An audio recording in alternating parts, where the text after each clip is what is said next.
We are live with the Combatcast, UFC 292 preview today. We'll make some predictions on the main card and talk about some other fights. But first, Chevy, tell people what we got coming up. All right, August 26th, UFC Fight Night, Holloway versus the Korean Zombie. That will be 8 a.m. Eastern card because I believe that fight is in Singapore. And then September 2nd, another early card, UFC Fight Night, Gane versus Spivak from France. That'll be 3 p.m. Eastern. So we're getting spoiled with some early cards. And then we'll be back to pay-per-views September 9th with UFC 293, Adesanya versus Strickland. Adesanya versus Strickland. I don't know. I think the hype for that will probably be better than the actual fight. Yeah, now that it's officially announced, I am looking forward to the build-up for sure. You know, Sean Strickland's going to say some crazy shit, so. Oh, yeah. No doubt. So this weekend, we talked about it before we got on the air today. Didn't really get to watch the fights. I saw some of them. I actually saw more than Chevy for a change because ESPN Plus sucked, and neither one of us get on. I had an alternative through Sling because I have ESPN through Sling. And, I saw Vicente Luque look great against RDA. Not really much else to say. Hell of a comeback considering all he came back from, and he didn't even know if he'd ever fight again. So good on him to come back and then decisively beat RDA in 5 rounds. That says a lot. He looked improved, actually. Like his ground game looked great too, by the way. And Cub Swanson won a close one against Akeem. I didn't think he won the fight personally, but I mean, it was close. And, Cub's still dangerous, so you can't really say much about that. I didn't think Hakeem's stock went down too much. And one other fight this past week, Khalil Roundtree, first round finish. I did see that one. Yeah, this guy continues to keep rolling. I think that's 4 in a row right now for him. So good on Mr. Roundtree. I hope we see him back in the octagon soon because I'm really starting to enjoy this guy. Yeah, hopefully he can stay a little bit more active than he has in the past for sure. He is exciting now that he seems to have honed it in mentally, you know? For sure. Yeah, again, he's somebody at times that looks like just he could be an elite top-level fighter fighting for a championship. Absolutely. All right, let's get into UFC 292 from Boston, Sterling versus O'Malley. Couple prelims to keep an eye out for. The tough finalists, Austin Hubbard and Kurt Halaba, are fighting on the prelims. Not sure why they're on there and not on the main card or on headlining a UFC fight night, but who cares? Probably because both of them were already in the UFC and got cut, so I don't know. They're probably not really looking to build these guys too much, unfortunately.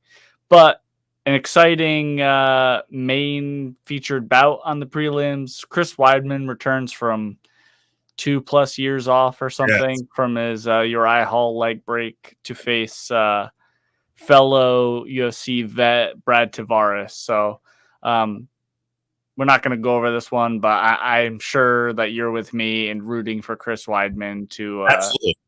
I assume win or lose, this might be his last one. So I do hope he comes back looking good. Yeah, he's talking about in the preview that this is his comeback fight, and he plans on still competing for a while. But let's just see how this goes one at a time. He's 39, I think, too. So we'll see. Yeah. All right, let's get into this main card. This is a fantastic card. So let's start off with Marlon Chito Vera versus Pedro Munhoz. All right, let's get to it. Marlon Vera is 20-8-1, 8 KOs, 8 submissions, 4 decisions. Performance of the night 5 times. Fight of the night 3 times. This guy's got more finishes in UFC Bantamweight division history. And he's tied Montel Jackson and Peter Yan for most knockdowns in UFC the Bantamweight division history. He's a striker. He can go anywhere, but he really loves to strike. His coach, excellent striking coach there. I'm trying to remember. Trained with Tito Ortiz, Michael Bisping. Yeah, I'm putting you on the spot. Yeah, I know who you're talking about. It's just I'll come back to that at the end of the show. We'll circle back to that. But 2022, I think he was ESPN's most improved fighter of the year too. Marlon Vera is just a guy who constantly is improving. He's coming off a tough loss to Corey Sandhagen. He is going to be ready for this one. But Pedro Munhoz, 27-2, 5 KOs, 8 subs, 7 decisions. This guy's performance of the night 3 times, fight of the night 4 times. Does it sound similar here, folks? Tied Sean O'Malley for second most post-fight bonuses in UFC Bantamweight. Like, these guys come to fight. That's what we're going to have here. Stylistically, this is going to be a fun fight. You don't hear me say this often. It's kind of a shame these guys aren't a fight night main event because they probably would be better suited for 5 rounds. Mm-hmm. That being said, I think the quick 3 rounds favors Pedro Munhoz. Marlon Vera has showed at times it takes him a while to get out of the gate. That could cost him. However, again, like I said, constantly improving. I think Chito Vera will do what he needs to pull off the victory this time. Munhoz is so tough. I got to say it's going to be by decision, though. Yeah, neither guy has been finished before, but if they were going to get finished, this would be the one. So I think Marlon is rangier. Obviously, he's taller, longer legs, and he uses that range. And Pedro's always coming forward. So I think he's going to be better suited to land the harder shots on Pedro. So I think that Pedro's going to give Chito all he can handle because, like you said, he will start fast and Chito will start slow. But I believe Chito gets the first knockout of Pedro Munhoz, I'll say round 3. And this will definitely be fight of the night, too, I assume. Wow. This matchmaking is excellent. Very good. And I was looking up something while you were doing that, and that is Jason Perillo. I knew it was a P, yeah. Yeah, the striking coach we're looking for there. Okay, let's get into the next one. Damon Blackshear versus Mario Bautista. Oh, is this back on the main card? Yeah, I believe. Well, this was what was on the UFC's website. So, it is. Okay, I actually don't have a lot on this fight then. We'll look it up right now. I'm looking at the. It was originally going to be Cody Garbrandt. Garbrandt versus Bautista, unfortunately, and Blackshear just fought last weekend and landed a twister, and is fighting now this weekend. That can come back. That could be either great or come back to haunt you. Right. Mario Bautista seems like it'd be a step up for him. 12-2, 3 knockouts, 6 submissions, 3 decisions. Performance of the night 2 times already. Guy looks like he had 2 losses in the UFC, but he's basically 6-2 and he's on a 4-fight win streak. Mm-hmm. So Mario Bautista is not coming off that short fight notice. So gun to my head, I didn't get to look a lot about this fight. I'm going to pick Mario Bautista by decision. Yeah, I mean, for Blackshear, fighting in back-to-back weeks is such a badass move. I'm rooting for him, but it's a tough matchup versus Mario for sure. I'm going to go with Mario by decision just because he didn't have to cut weight 2 weeks in a row. I think he gets a decision win. Absolutely. Hopefully the UFC is taking care. There is a fly in here and he will not leave me alone. But hopefully the UFC takes care of Blackshear. Somehow I missed this too because I only had stuff on 4 fights. So I should have known there was going to be a 5th fight. But somehow I didn't see it. So anyway, I'm ready for the rest of the show. Let's keep all right. Neil Magny versus Ian Gerry. Yes. Ian Machado Gerry. I always see that middle name. I never know what that is. Married a Brazilian woman or something and took her last name as his middle name or something. Oh, okay. And that's also his nickname. I don't know. Aggressive. 12-0, 7 KOs, 1 sub, 4 decision. Performance of the night 1 time. Former Cage Warrior Fighting Championship.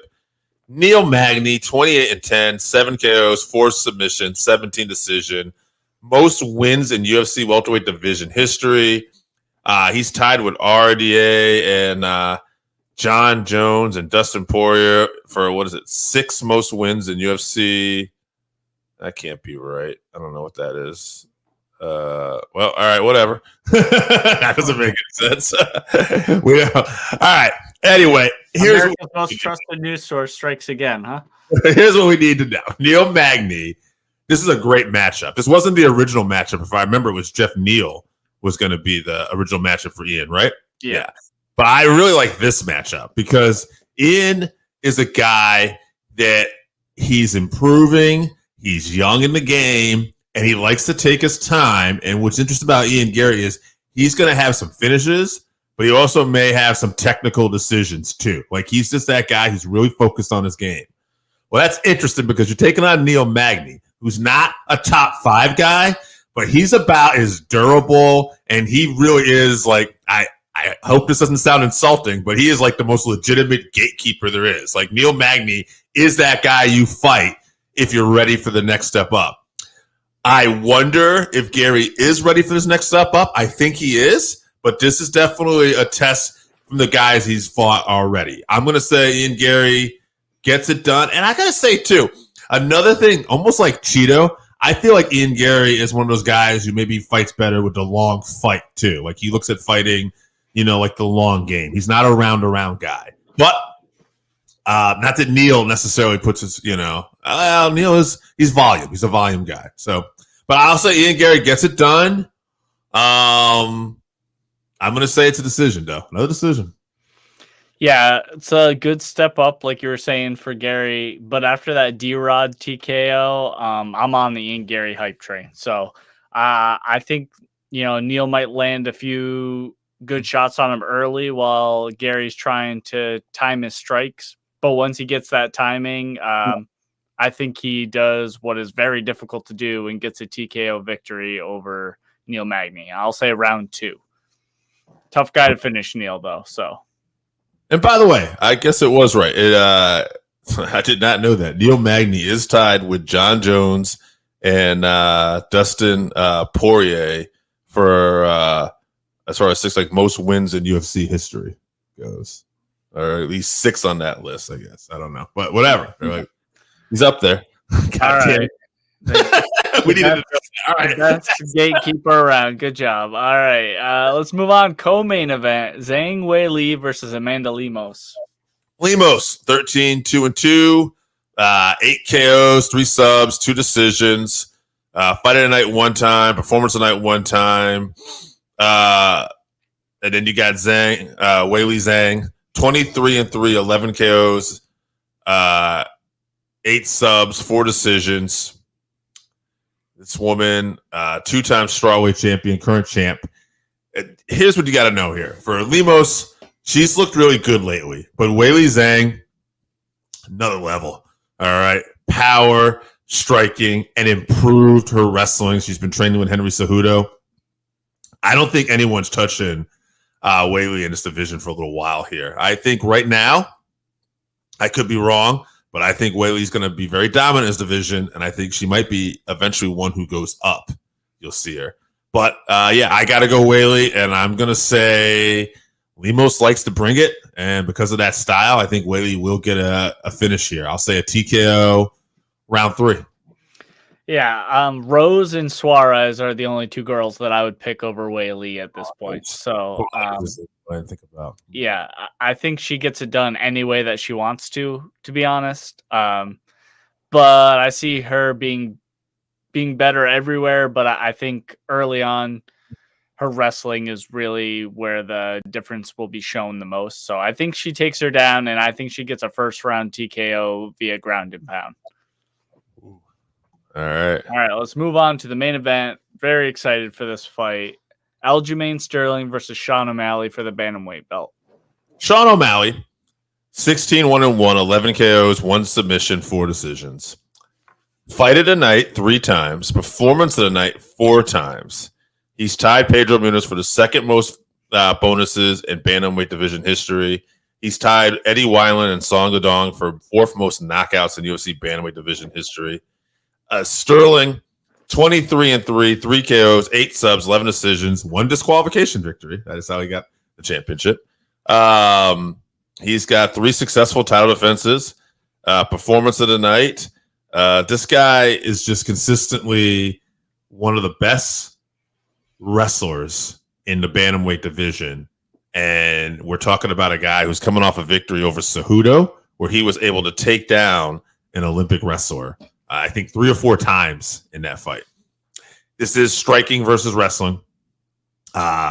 O'Malley, when you read through some of those stats, it is very interesting. I think because he's become the popular guy, sometimes we forget like how much of a highlight reel this guy has been at times. He's been very exciting to watch. I've been watching some of the lead up for this fight. I really like O'Malley's coach, Tim something. I'll probably try to get that one too. They call him the Red Hulk. He's super respectful. They're very honest about things. He talks about how this has been a difficult camp because Sterling is so good, and how he says O'Malley rises to the occasion. He said, but for me, it's just a difficult experience. You know, all these things to train for. And he said basically what's interesting about this, he said that Sterling, he is so good at wrestling. He said a lot of times, you know, you can practice something, but because he is so funky in the way he approaches it and the way he has, you know, his executions, the takedowns, it's really hard to know for sure what he's going to do. They did say they like the fact this is going to be a bigger cage, so there's a lot more room for them. I thought that was interesting. At the end of the day, I think I could see where Sean O'Malley could be a problem for Sterling in the sense that he's got a really good puncher's chance, like not an average one. Like he could really catch Sterling on some of those takedowns coming in. That being said, I can't see that as the likely outcome. I think Sterling's going to take him down. He's going to beat him up, and he's going to probably get a submission. I'll go round 2. You know, I like Sean, and I know a lot of people don't, but I think he'd be good for the sport, and I think he works hard. But this is a tough fight for him. Yeah, I'm with you. Tough matchup for Sean. Tough matchup for everyone in the division, though. Aljo is so. Like you were saying, O'Malley has a better than average puncher's chance. Right. But I will say that I think his grappling is slightly underrated. You know, he did tap Takanori Gomi in that quintet thing on Fight Pass. I think Aljo takes him down at will, but if he can keep Aljo off of his back, I don't think he'll get submitted. So if he can keep getting up, you know, he'll have a better chance. They were talking about the cage being bigger. I bet you're going to see a lot of lateral movement from Sean then. He does not want to get pressed up against the cage. Cejudo talked about how strong Aljo was, especially up against the cage, to get those takedowns. If you remember, Cejudo had that full split going on up against the cage, and Aljo still took him down. So Sean does not want to be anywhere near the cage. So he has a chance, but yeah, if I'm betting money, I'm betting on Aljo against everyone in the division. So I'm going to say decision for Aljo, though. So yes, we already said O'Malley does have a chance. Tim Welch is, by the way, his coach, Sean O'Malley's coach. And is this UFC card underrated? Not by me. I've been looking forward for this one for a while. I actually, on the way over here today, just to record, like I was thinking about how excited I am for this particular show. And we talk about this with the paper, but this is really, this whole main card is just, with the exception of the last second replacement, we'll see how that goes. Even that is good matchmaking. Yeah, you know? But like the matchmaking is off the page. Like Vera, Bautista, Vera, Munhoz, you know, just main event. It's excellent. Like, I mean, I could see it ending early, but like you said, I could see him getting a decision and being 5 rounds, but I could see O'Malley clipping him. This is not going to, like, I have a gut feeling. Like, part of me almost wanted to just say Sean O'Malley is going to clip him with a head kick or something's going to happen, and it's going to be like that time Aljo did the dab. Remember that when he was out? I could see that. But realistically, if you're watching this podcast, and some people do, and they might say, oh, yeah, I want to bet. I wouldn't say bet on O'Malley. I'd say you got to bet on Sterling. So, you know. I could see Sean laying in some shots on Aljo too, but that's just going to make Aljo play even more safe and just try to get wrestling, stay on top. He does not want to lose to Sean O'Malley after all the shit talking that O'Malley's done. So could be a boring wrestling fight if Aljo gets clipped a couple times but doesn't go out. For sure. We'll get this question in before we get out of here. after your CW merger happens, you see some more fighters getting cut. Not necessarily. I don't know. To answer you honestly, I mean, I don't know what their business, is going to be like if they have to cut some money. I think a lot of this merger has to do with them liquidating some of the debt and how they're maneuvering it, which don't ask me how these billionaires make their money, but yeah, somehow buying another business alleviates some debt. So whatever, they know what they're doing. Yeah, they're going to figure it out. Yeah. I don't know. It would be fine with me if, sometimes I feel like we're getting a little bit of a watered down product, but sometimes we get absolutely great cards. So if it wasn't a fight every single weekend, that'd be fine with me. But I'd like to do once a month pay-per-views, and honestly, I would like the old Fox days, like they had the 4 big fights, right? I'm fine with that. And then if you want to sprinkle in 4 fight nights a year too, what does that work out to? Like 20 cards a year? That would be huge. I know a lot of people might be like, what the fuck? But I mean, as a fan who consumes this product, like less is more. Yeah, it makes it more of an event for sure. It would give us less shit to talk about, but yeah, right. We'd have to come up with something to do. Yeah, I don't know. Fight of the week. I don't think that's gonna happen though. I think the UFC wants to stay every weekend. No off season, always being talked about all the time. So I assume things are going to continue, especially with Bellator and PFL possibly merging. You might see some contracts of guys getting left off. We might see some of those Bellator guys coming over to UFC too. So never know. Am I watching the Contender Series? I didn't see the episode last week. I am going to try to watch tonight. So yeah, I am interested. Contender Series is a far superior product to the Ultimate Fighter for sure. So, all right, let's tell people we got coming up. All right, August 26th, UFC Fight Night, Holloway versus the Korean Zombie. Not looking forward to that one at all. 8 a.m. fight, though. Am looking forward to that part. September 2nd, UFC Fight Night, Gane versus Spivak from France, 3 p.m. Eastern card. And then back to pay-per-views on September 9th, UFC 293, Adesanya versus Strickland from Australia. All right, guys, UFC 292 this weekend. Let's watch the fights.